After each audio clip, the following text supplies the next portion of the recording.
মানুষের সবচেয়ে ভয়ানক অভাব হলো তাকে কোনো মানুষ তার মতো করে বোঝে না। মেয়েদের ভবিষ্যৎ কেমন কাটবে এটা টাকার উপর নির্ভর করে না, এটা নির্ভর করে একজন ভালো স্বামীর উপর। রাগের সময় আপন মানুষও পরের মতো ব্যবহার করে, তাই বলে তাকে পর ভেবে দূরে চলে যাবেন না। কিছু মানুষ রাগলে তার মাথা ঠিক থাকে না। টাকা এমন একটা জিনিস, যার কাছে নেই সে কারো কাছে সম্মান পায় না, আবার যার কাছে আছে সে কাউকে সম্মান দেয় না। গোপনীয়তা আর মিথ্যা সম্পর্ক নষ্ট করে। তুমি যতই যত্নশীল হও না কেন, ধরা পড়বেই। যা অন্ধকারে ঘটে তা আলোতে আসবেই। নিজের সম্পর্কে গুজব খুব মন দিয়ে শোনা উচিত। এমন অনেক কথাই জানা যায় যেটা নিজেও আপনি জানেন না। জীবন যুদ্ধে আমাদের লড়াইটা প্রিয়জনের সাথেই হয়ে থাকে, শত্রুর সাথে নয়। সুতো ছিঁড়ে গেলে নাটাই নিয়ে ঘুড়ির পিছনে ছুটতে নেই। ঘুড়িকে উড়তে দেখার মাঝেও আনন্দ আছে। সময় আর টাকার মধ্যকার প্রধান পার্থক্য হলো, আমরা এটা জানি আমাদের কাছে কত টাকা আছে, কিন্তু এটা জানি না আমাদের হাতে কতটা সময় বাকি আছে।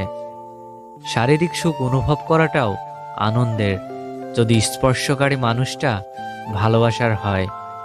মেয়েদেরকে ফুল আর চকলেট দিলে বেশি খুশি হয়, বেশি কিছু লাগে না। তোমার কেয়ার করবে এমন মানুষের খোঁজ করো, তোমার ব্যবহার করবে এমন মানুষ তোমাকে নিজেই খুঁজে নিবে। রাগ আসার পর চিৎকার করার জন্য শক্তির প্রয়োজন নেই, কিন্তু রাগের সময় নিজেকে শান্ত রাখার জন্য অনেক শক্তির প্রয়োজন।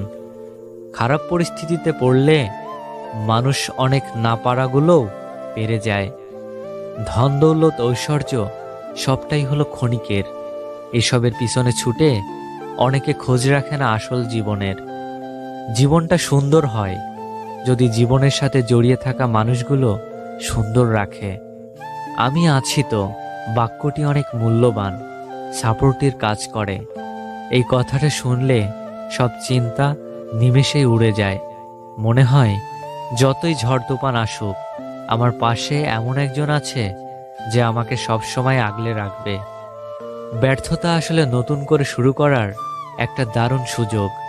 এবার তোমাকে শুধু আরেকটু বেশি বুদ্ধি খাটাতে হবে। মেয়েদের মানসিক প্রশান্তির জন্য ডাক্তার অথবা ওষুধের প্রয়োজন নেই। প্রিয় মানুষের কেয়ার, সম্মান এবং ভালোবাসায় তাদেরকে হাসি খুশি রাখতে পারে। খুব কাছের কাউকে ভুলে যাওয়ার সংক্ষিপ্ত কোনো পথ নেই।